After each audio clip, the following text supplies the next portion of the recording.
இது மகிமை நேரம். கர்த்தர் இரட்சகருமாகிய இயேசு கிறிஸ்துவின் நாமத்தினாலே மகிமை டிவி நேயர்களை நான் வாழ்த்துகிறேன்.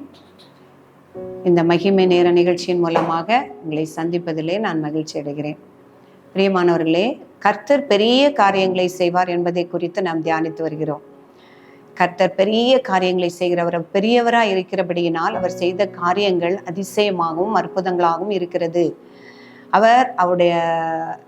அவரை அண்டினவர்களுக்கு பெரிய காரியங்களை செய்கிறார். அவர் வெளியிலே மாத்திரமல்ல, நம்முடைய உள்ளத்திலும் நமக்குள்ளும் அவர் அற்புதங்களை செய்கிறார் என்று நாம் தியானித்தோம்.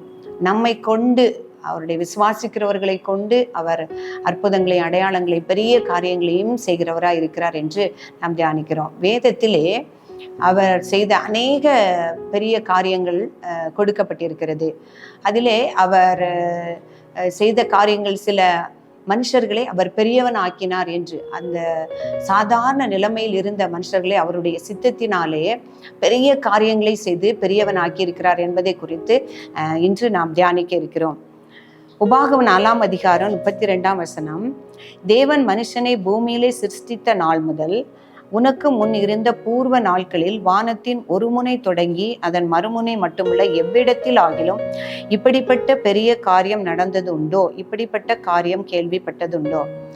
இந்த காரியம், இந்த வசனத்தை நாம் வாசிக்கும் பொழுது, அவர் பூர்வ காலம் முதல், இது மோசேயினுடைய நாட்களில் எழுதப்பட்ட அந்த வசனம், பூர்வ காலம் முதல், அந்த பூமி சிருஷ்டித்த நாள் முதல் இருந்த நாட்களில் அந்த வானத்தின் ஒரு முனை தொடங்கி மறுமுனை வரைக்கும் இந்த பெரிய காரியங்கள் நடந்ததுண்டோ என்று கர்த்தர் கேட்கிறார். அந்த எந்த பெரிய காரியங்களை குறித்து அவர் கேட்கிறார் என்று, அவருடைய மோசேயினுடைய நாட்களில் இந்த இஸ்ரவேலை ஜனங்களை மீட்பதற்காக கர்த்தர் செய்த எல்லா அடையாளங்களையும் அற்புதங்களையும் குறித்து தான் அவர் சொல்லுகிறார்.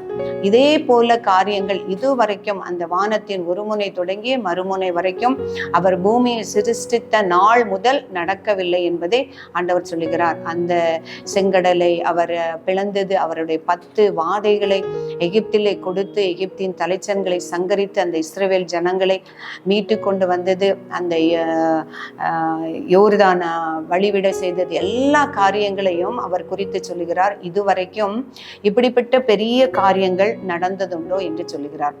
இன்னும் நாம் வேதத்திலே பார்க்கும் பொழுது மனிதனால் எண்ணி முடியாத அந்த காரியங்களை கர்த்தர் செய்திருக்கிறார். எஸ்தர் புஸ்தகத்திலே நாம் பார்க்கும் பொழுது மொர்தேகா என்கிற ஒரு மனுஷனை குறித்து நாம் தியானிக்கிறோம். அவன் அந்த சூசான் அரண்மனையிலே ஒரு அடிமையை போல காணப்பட்ட மனுஷன், அந்த யூத குலத்தை சேர்ந்த மனுஷன்.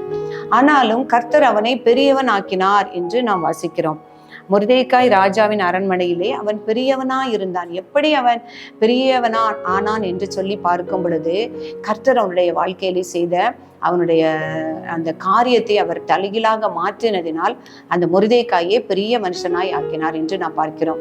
ஏனென்று பார்க்கும் பொழுது, அந்த ஆமான் என்கிற ஒரு மனுஷன் மொர்தேகாயின் நிமித்தம் அந்த யூத ஜனங்களை அழிப்பதற்காக அந்த ராஜாவினிடத்திலே உத்தரவு பெற்றுக்கொண்ட பொழுது, அந்த எஸ்தர் ராஜாத்தியும் அந்த மொர்தேகாயும் உபவாசித்து ஜெபித்ததினால் கர்த்தர் அவர்களுக்கு இறங்கி அந்த ஆமானை அவனுடைய பதவியில் இருந்து தாழ்த்தி மொர்தேகாயை அவர் உயர்த்தினார் என்று பார்க்கிறோம். இது மனுஷனால் கூடாத காரியம், மனுஷனுடைய சிந்தனைக்கு எட்டாத காரியம். மொர்தேகாயை அவர் பெரியவன் ஆக்கினார். அதே போல நம் தானியேலுடைய புஸ்தகத்திலே வாசிக்கும் பொழுது, தானியேல் சிறையாக செல்லப்பட்ட ஒரு மனுஷன். யூத ஜனங்களை பாபிலோன் ராஜா சிறையாக, அந்த யூத தேசத்தை அழித்து சிறையாக கொண்டு போன பொழுது எல்லாம் இழந்து, தன்னுடைய தேசத்தை இழந்து போன ஒரு மனுஷன்.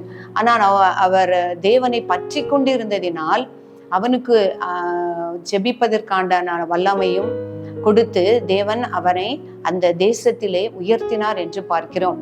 அந்த தானியேலை அவர் பெரியவன் ஆக்கினார் என்று பார்க்கிறோம். இது எல்லாம் தேவனுடைய கிரியைகள். பிரியமானவர்களே, ஒருவனை பெரியவனாக்க, சிறியவனையும் பெரியவனாக்க தேவனாலே கூடும். மொர்தேகாயை அந்த தேசத்திலே, அந்த அரண்மனையிலே பெரியவனாக்கினார் என்று பார்க்கிறோம். அடிமையாய் சென்ற தானியேலை தேவன் என்ன செய்தார்? பெரியவனாக்கினார் என்று பார்க்கிறோம். அந்த சாலமோன், அதே போல சாலமோன் ராஜாவை பார்க்கும் பொழுது, தாவீது ராஜ்யத்தை அவன் கையில கொடுக்கும் பொழுது சொல்லுகிறார், நீ தேவனை தேடினால் அவர் உனக்கு தென்படுவார். நீ அவரோடு கூட இருந்தால் அவர் உன்னோடு கூட இருப்பார் என்று சொல்லுகிறார். பிரியமானவர்களே, தேவனை நாம் தேடும் பொழுது அவர் நம்மோடு கூட இருப்பார். நம்மோடு கூட இருந்தால் அவர் பெரிய காரியங்களை செய்வார். சாலமோனுடைய நாட்களிலும் அவருக்கு ஞானத்தை கொடுத்து அவர் மூலமாக தன்னுடைய ஆலயத்தையும் அவர் அனுக்கிரகம் பண்ணி அவனை பெரியவன் ஆக்கினார் என்று பார்க்கிறோம். எல்லாம் வச்சிருக்கும் காரணம் என்ற அவரோடு கூட இருந்தால் அவர் பெரிய காரியங்களை செய்து அவர் தன்னுடைய ஜனங்களை பெரியவனாக்குகிறார் என்று நாம் பார்க்கிறோம். அதே போல யோசேப்பை குறித்து நாம் பல நேரங்களிலே நாம் தியானித்திருக்கிறோம். யோசேப்பை குறித்து அவருடைய திட்டங்கள், பெரிய திட்டங்களை அவர் வைத்திருந்தார். அவருக்கு முன்பாக பெரிய திட்டங்களை வைத்திருந்தார். ஆனாலும் அவர் யோசேப்பினுடைய அந்த நாட்களில் அவர் அறிந்திருக்கவில்லை. கர்த்தர் தன்னை இவ்வளவு பெரியவராக்குவார் என்பதை அவன் அறிந்திருக்கவில்லை. அவன் மூலமாக கர்த்தர் பெரிய காரியங்களை செய்தார். எத்தனையோ தடைகள், எத்தனையோ இன்னல்கள், எத்தனையோ கஷ்டங்கள், நிந்தைகள் அவள் வந்த பொழுதும் அவர் முன்குறித்தபடி யோசேப்பை எகிப்திற்கு அழைத்து கொண்டு போய் தன்னுடைய இஸ்ரவேல் ஜனங்கள் அனைத்தையும் போதிப்பதற்காக அவனை முன்னே அழைத்து கொண்டு போய் சிறை அனுபவத்திற்கும் நிந்தைக்கும் அவமானத்திற்கும் உட்படுத்தி அவனை பெரியவனாக்கினார் என்று நாம் பார்க்கிறோம். அப்புறம் அவராலே கூடாத காரியம் ஒன்றுமில்லை. அடிமைத்தனத்தில் இருந்தாலும் அல்லது நிந்தைக்குள்ளாக இருந்தாலும், போராட்டத்தின் மத்தியிலே இருந்தாலும், நம்முடைய பாதைகள் நமக்கு எதிராக இருந்தாலும், தடைகள் காணப்பட்டாலும் எல்லாவற்றையும் முறியடித்து கர்த்தர் நம்மை பெரியவனாக்க அல்லது பெரிய காரியங்களை நம்முடைய வாழ்க்கையிலே செய்ய வல்லவராக இருக்கிறார் என்பதை நாம் பார்க்க முடியுது.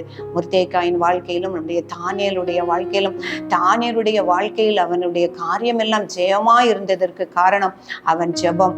அவன் 3 முறை ஒவ்வொரு நாளும் அவன் ஜெபிக்க தவறாது இருந்தபடியினால் அவர் அந்த பெரிய காரியத்தை தானியேலுக்கு செய்தார் என்று பார்க்கிறோம்.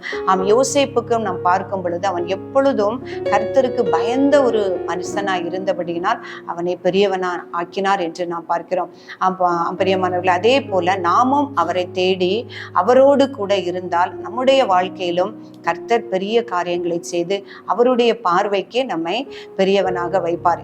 நம்முடைய சூழ்நிலையை பாராதபடி நாம் பிரச்சனைகளின் மத்தியிலும், சூழ்நிலைகளின் மத்தியிலும், தடைகள் இழப்புகளின் மத்தியிலும் அவரை நோக்கி பார்த்து ஜெபித்து அவரோடு கூட இருக்கும் பொழுது கர்த்தர் நம்முடைய வாழ்க்கையிலும் பெரிய காரியங்களை செய்வார். அப்படிப்பட்ட கிருபைகளை தேவன் தரும்படியாக நாம் ஜெபிப்போம். கிருபை நிறைந்த எங்கள் அன்புள்ள ஆண்டவரே, உம்மை துதிக்கிறோம் அப்பா, உம்மை ஸ்தோத்தரிக்கிறோம் ஆண்டவரே. ஸ்தோத்திரம் அப்பா. உம்முடைய வேதத்தின் மூலம், உம்முடைய வசனங்களில் இருந்து தகப்பனே, உம்முடைய பரிசுத்தவான்களுக்கு கர்த்தாவே நீர் காட்டின கிருபையையும் ஒவ்வொருவரையும் ஆண்டவரே நீர் அவர்களை பெரியவனாக்கி பெரிய காரியங்களை செய்ததையும் தியானிக்க கர்த்தர் எங்களுக்கு கிருபை செய்தீங்களேப்பா. இதையும் நாங்கள் உணர்ந்து கொண்டு தகப்பனே இன்னும் இடத்திலே கிட்டி சேரவும், உம்மை தேடவும் ஆண்டவரே உம்மோடு கூட இணைந்திருக்கவும் எங்கள் ஒவ்வொருவருக்கும் நீர் கிருபை தரும்படியாய் நாங்கள் ஜெபிக்கிறேன் அப்பா. தேடினால் நீர் தென்படுவீர்.